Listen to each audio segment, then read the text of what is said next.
Hi, someone wrote in and said, my husband is just too controlling with money. You can write in to one of our counselors. I get topics from all over, but especially those who are writing in because they're the ones paying attention to us. And I'm Paul Friedman. I'm not one of the counselors, but I did found the Marriage Foundation, and I founded it based on principles. And I'm going to help you with this. Really, there's a lot I can do to help you. But I don't want to just give you a try this, do this, and some trendy explanation of what's going on. And certainly I'm not going to either condemn or criticize your husband, but I'm going to explain to you why he is that way. Because he is not the only one. I can tell you that right now. And I don't say that in a way where he's not the only one who has that flaw. Because if we look at it objectively, it isn't really a flaw. It just seems like one to you. And it's understandable why it would seem like a flaw to you, because you would like him to not be as controlling with money as he is. It takes pressure off you. So let's find another way to take the pressure off you also. Okay? So we've got three parts to this. One is an explanation of why he is that way. And this is going to resonate because it's based on scientific reality, not studies, but scientific, actually biological realities. So that's number one. You're going to understand him better. And that's always good for a marriage, isn't it? The second thing we're going to do is we're going to tell you how to take the pressure off you. Take it off yourself so you're not feeling aggravated every time an experience comes along that exasperates this. And the third thing is we're going to tell you how to handle it with him so that maybe there's a little less controlling going on. Does that sound fair? So let's begin with an explanation. So, the psych community is, in my opinion, pretty crazy. In fact, many years ago, really almost one of my very first clients, after I switched over to healing marriages, I used to be a divorce mediator, I got a call from a psych nurse. And she had heard about me from one of my earlier clients and said, I'd like to come in with my husband. And she gave me the whole story. And I said, you're a psych nurse. How come you know everybody in the psych community? Even in San Diego, it's a small community. I said, why aren't you calling on one of those therapists? And she goes, they're crazy. That's what she said to me. I said, okay, fair enough. I don't think they're crazy, but very much miseducated. So here's the thing. Men and women are different. And those differences, if we don't understand them, can cause some problems. Because misunderstanding always causes problems, doesn't it? So my thing is learn about marriage, learn and apply. So obviously subscribing to this channel is a great idea because you'll learn a lot. And here's where the difference between a man and a woman really exposes itself. At the subconscious level, simply because of biology. And you can say, oh, that's not me, but you won't. You'll get it. At the subconscious level, the way a man is designed by biology, he has a role to play in a marriage as a protector. Oh, you're starting to already see money, protector. It gets twisted because we're not taught these things growing up. So he probably sees himself as a boss, not just a protector. But he is a protector. It doesn't reduce a woman, because you might say women don't need protection in our world. And for the most part, that's true. However, it's a biological thing. It's like any other instinct, fear of falling, fear of loud noises, whatever. It's biological. It's driven by our biology. So in his mind, he's the protector. Well, it's twisted. He twisted it around. He didn't do it intentionally, but he sees his own role not as a protector, but as the king, right? And so he's in charge of the money in his mind. In his mind. He's in charge of the money. And there might even be some weird things going on with that, like you're not. And who knows, maybe you buy too many pairs of shoes. You have a right.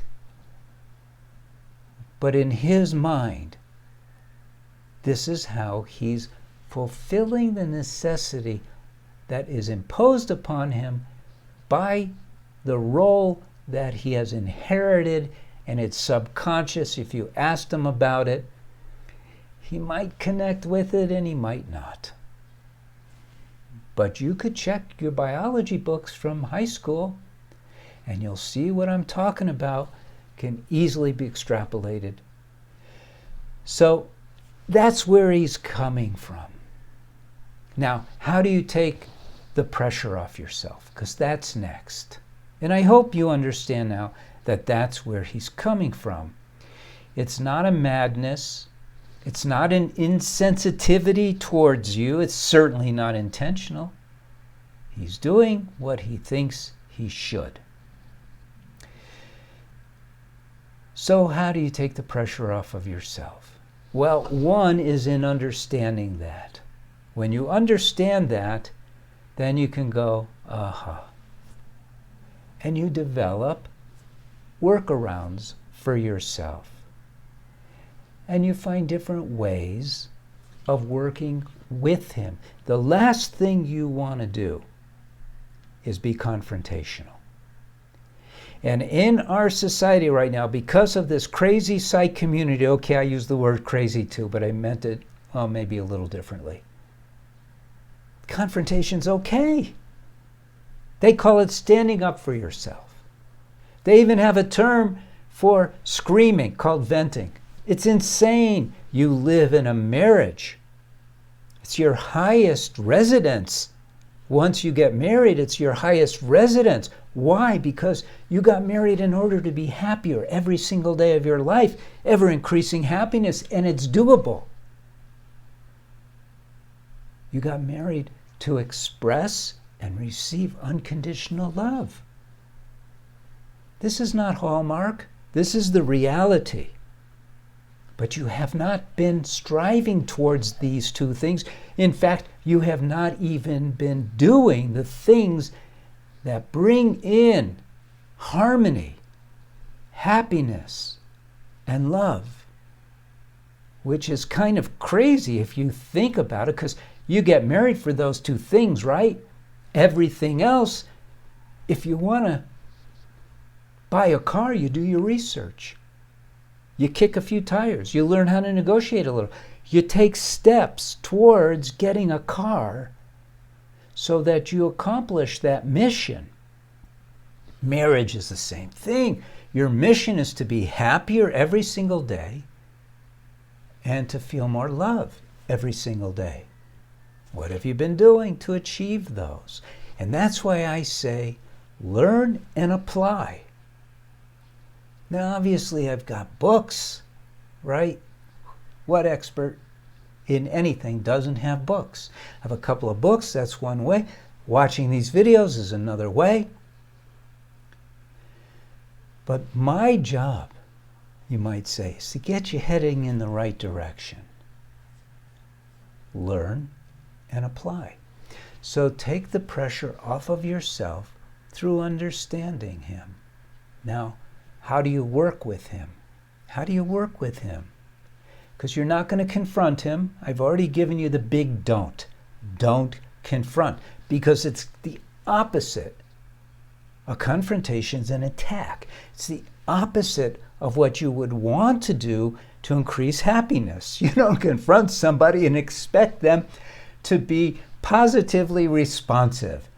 Hey, you, blah, blah, blah, blah, and they come back, oh, yeah, you're right. That never happens. I don't think it even happens in the movies or on TV. It's unrealistic to use confrontation in any way, shape, or form. So don't. Stay away from that. So, how do you do it? And you can come up with your own technique, but the key is getting on the same page as your husband.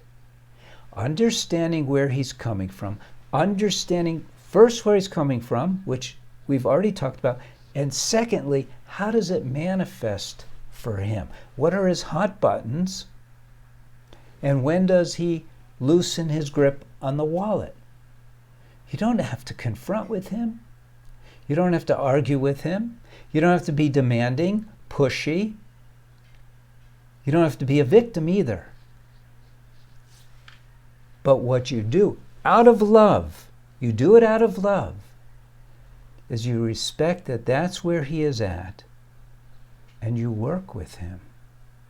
Don't see it as an obstacle.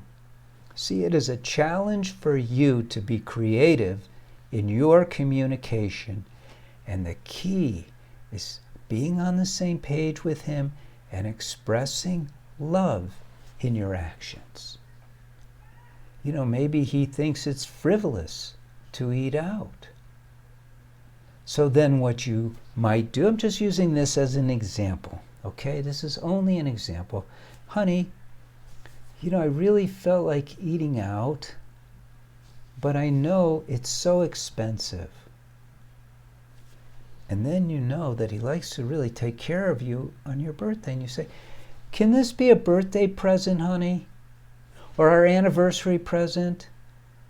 And see, what you do is you've replaced the obstacle that he has in his mind with the open door that he has in his mind.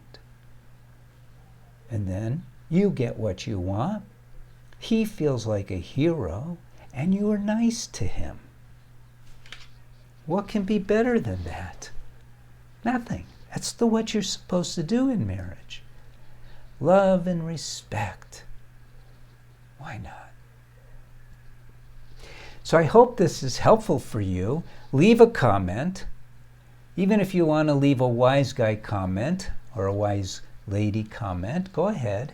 Sometimes I see those as a challenge, and sometimes it opens the door for me to explain things better for other people who are watching the video. A lot of people read those comments and take them very seriously. Give it a like if you think it's good, and sign up so you could watch more videos because you want to learn and apply. Marriage is so wonderful. Thank you for spending time with me. Blessings to you, your husband, and your family. And until next time, take care.